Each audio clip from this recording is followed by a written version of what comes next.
Atlantic মহাসাগরের মাঝে এক লাক্সারি ক্রুজ শিপ আর সেই ক্রুজ শিপে হঠাৎ করেই একের পর এক যাত্রী অসুস্থ হতে লাগলো। এই 2026 সালেরই মে মাসে এমভি হন্ডিয়াস নামে একটি ডাচ ক্রুজ শিপে ধরা পড়েছে হান্টা ভাইরাস ক্লাস্টার। জাহাজটিতে ছিল 23টি দেশেরও বেশি দেশের মোট 147 জন যাত্রী এবং একজন ক্রু।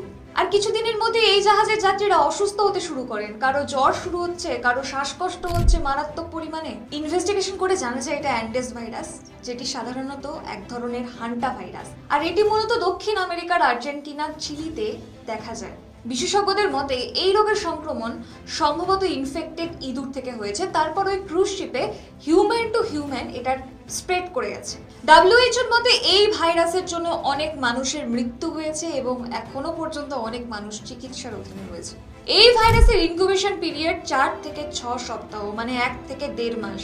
কোভিডের থেকেও অনেক আপগ্রেডেড এই ভাইরাস, অনেক খতরনাক এই ভাইরাস। তবে ডাব্লিউএইচও এটাও জানিয়েছে যে এই হান্টা ভাইরাস এখনো পর্যন্ত গ্লোবাল প্যান্ডেমিক টাইপের কিছু ছড়ায়নি, তবে ভবিষ্যতে ছড়াতে পারে, তাই সবাইকে সাবধান থাকতে বলেছে।